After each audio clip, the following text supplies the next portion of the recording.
welcome back to the another biology session from Anand Medical Academy. So in the part of locomotion and movement skeletal system we are discussing. In the skeletal system, axial skeletal system is completely done by the last session. Total number of bones in the axial skeletal system are together 80.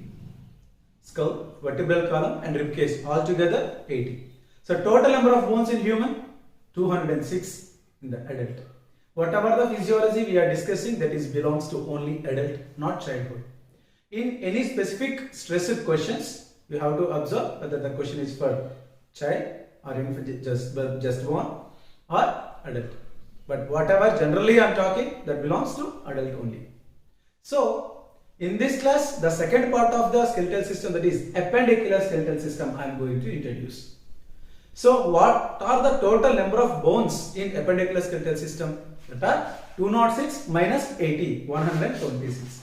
So that appendicular skeletal system total bones are 126. These 126 bones are comprised by two different regions. One is girdles, second one is limbs. So girdles plus limbs is equal to 126 bones is the count. So if you see, the girdles are two types: pectoral girdle and pelvic girdle. Pectoral girdle forms shoulder, pelvic girdle forms hip. It is also called coxa. These two together called girdles. In pectoral girdles are paired girdles. They are paired and they are unpaired.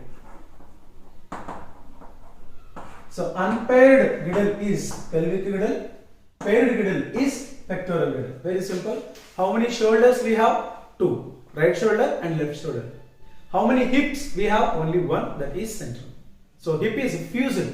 That is why it is called fused girdle. This is paired, means unfused girdle. Apart from the girdles, limbs. Forelimbs, hind limbs or hinder limbs. Forelimbs forms hands, that are two. Hinder limbs forms legs, that are two. So if you see the count of the bone, pectoral girdles are two, but each pectoral girdle have two bones, so that 2 into 2, 4. Today you see these pectoral girdles in depth. And pelvic girdles are 2, but the fused means 1, so 2 ones are 2. So here 4 bones and here 2 bones. So 4 plus 2 is equal to 6 total bones are present in the girdles. Girdles cannot form appendicular skeletal system alone. What are together forms appendicular skeletal system, one should understand. That is girdles plus limbs. If the girdles plus limbs is equal to 126 bone, that is representing the appendicular skeletal system. Girdles alone forms 6 bones. So then what are the total number of bones in the limbs? That is equal to 126 minus 6 is equal to 120 bones formed by both the upper limbs and lower limbs. That is, we will discuss in the next class. Today class is about only girdles. What are the girdles we have? Pectoral girdles and pelvic girdles. Let us see the girdles one by one detail. Pectoral girdle. Pectoral girdle forms shoulder joint. About joints we will discuss later. Let me give you the count of total bones and structure and anatomy of how these pectoral girdle align. So one pectoral girdle, suppose You know very well, this is the manubrium of the sternum and the body in xiphoid process, and this is vertebral column also over there. From here, ribcage starts, right? Whereas from here, there was either side of the thoracic cavity, upper thoracic cavity, there was two pectoral girdles are present. These pectoral girdles are made up of two bones. So this is one pectoral girdle. This is what I am going to. This is what I am going to elaborate.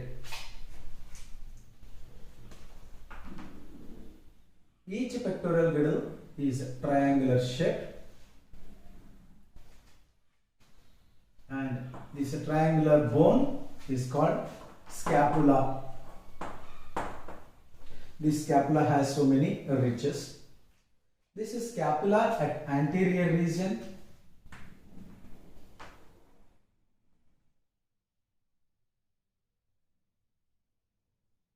Have a particular part which is a process is called acromion process. Acromion process. As if you see upper part of this scapula here, another process is there. This is called coracoid process. Coracoid process. There was two processes are there for the single bone, that is scapula. Scapula is a triangular or disc shaped bone which is present dorsal side. So scapula is present dorsal side, just like here, dorsal side. Clear? Then from the acromion process, there was collarbone runs over there. This is called clavicle. Clavicle is also called collarbone. So means it is representing the left shoulder joint. From the left, if you just imagine it is my left shoulder joint, dorsal side of my left shoulder joint, scapula is present, triangular shape. And whereas this is acromion process, there is a notch-like structure. From this acromion process, if you run the two fingers like this, then you will have the collarbone. This collarbone ends here with the manubrium. Manubrium is a part of sternum. So from the acromion process to manubrium, there was a bone is called collarbone. So this collarbone scientifically called clavicle. So clavicle plus scapula is equal to one shoulder joint. I repeat, one shoulder joint have two bones that are scapula and clavicle. This is scapula have so many ridges. This is dorsal side. It is situated dorsal side and it is situated ventral side. So that clavicle is present ventral side, front side, and scapula is present dorsal side, back side. This is scapula is also having so many borders. This is the anterior border, this is a median border, this is a lateral border, this is median border, and this is anterior border. The coracoid process is present, anterior border. Acromion present, acromion process is present, lateral side. From the acromion process, acromion is not a bone, it is a process. Process means what? It is a small upward growth. So that this acromion process, from the acromion process of the scapula, clavicle starts, there is a collarbone towards the sternum side. Just like that, this side also scapula is present. From the scapula anterior, there was acromion process is there. From the acromion process, another coral bone, nothing but clavicle is present. So that together, two clavicle bones and two scapulas are present. So totally 4 bones are present from the two shoulders. This is what the story of upper girdle, nothing but pectoral girdle. So pectoral girdle is formed by two shoulders. So each shoulder consists of 2 bones. One is scapula, second one is clavicle. So that total 2 scapulas and 2 clavicles, 4 bones are present in the pectoral girdle. Let us see what is the alignment that is in the fused girdle. It is unfused girdle and paired girdle. But next one we are discussing that is coxal joint, nothing but pelvic girdle. Pelvic girdle consists of 2 bones that are fused and form one joint, that is hip joint. pelvic girdle.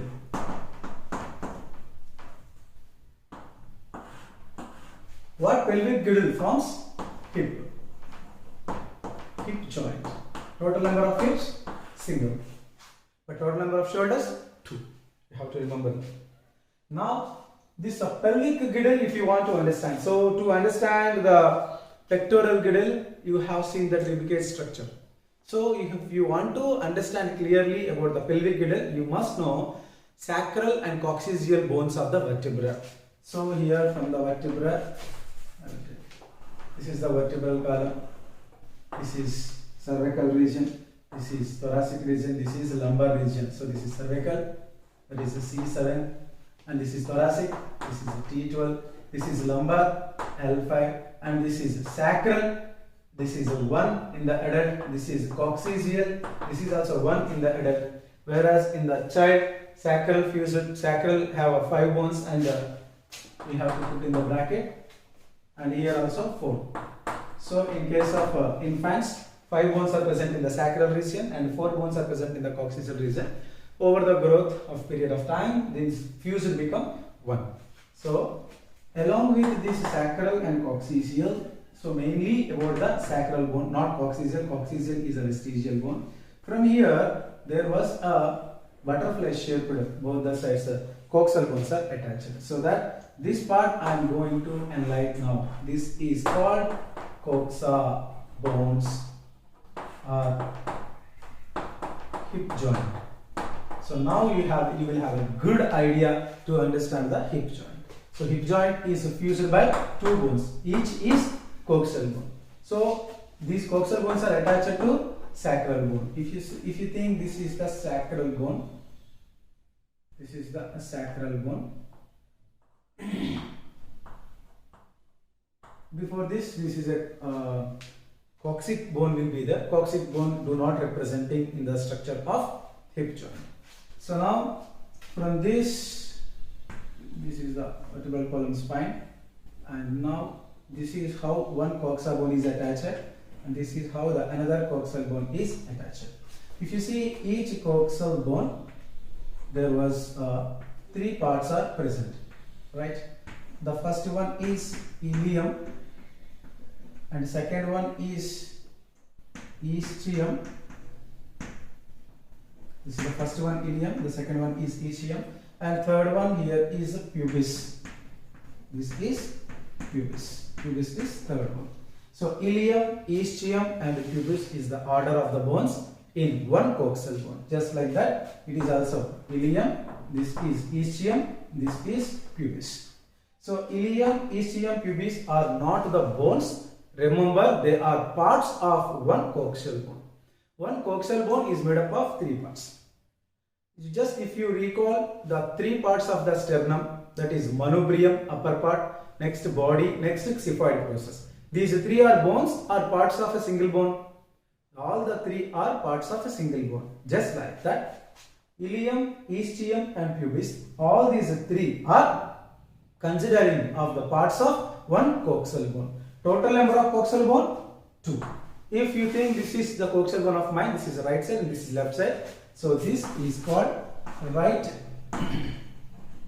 coxal bone, and this is left coxal bone. So each coxal bone comprised by 3 parts. Now the largest part is ilium. Next, ischium forms lower side, and here from the ischium there was a cavity is called acetabulum. Acetabulum is a cavity. Through this cavity, if you see, this is the acetabulum. Through this cavity, lower limb starts. Means leg bones were started. So that leg bone, that is called femur. In the next class we will discuss. Femur bone is articulated with the acetabulum. So that's why the entire pelvic girdle supports the lower limb, and entire the pelvic girdle is also helps to attach the leg muscles. All these leg muscles are attaching to the coxal bone. Entire this pelvic girdle helps the human to provide the sitting position. Just like these coxal bones, mainly ilium bones, or both the coxal bones, are act as a plates to give the sitting position. Understand? And entire the pelvic girdle is supporting the lower, nothing but pelvic cavity. Understand? So this all together called pelvic girdle. One pelvic girdle is formed by two coxal bones. Here the leg bones are not considered. I am telling acetabulum is a cavity through which leg is running from each side. Then if you ask me, sir, where hand is coming from? The hand bone, nothing but humerus, is coming from the pectoral girdle. Means pectoral girdle, already I have given the diagram, but pectoral girdle was not mentioned. I will tell you here clearly, you see. So if this is the scapula and this is the collarbone, nothing but clavicle, and this is the scapula. Here there was a cavity is there. This cavity is called glenoid cavity. Glenoid cavity.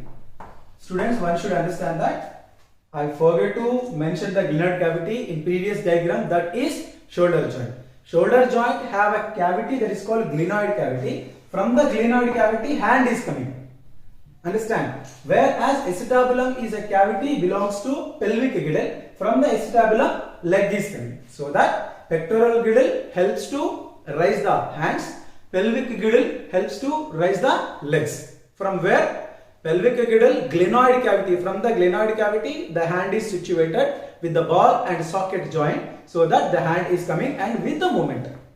Whereas a leg is coming from a cavity is called acetabulum. Acetabulum belongs to coxal bone. So both the sides of the coxal bones, each coxal bone have a one acetabulum. So that through acetabulum, right leg and left leg is coming respective sides. And don't remind your knowledge that about glenoid cavities belongs to coxal. No. As I missed the concept glenoid cavity while the explanation of the pectoral girdle, I just compared now.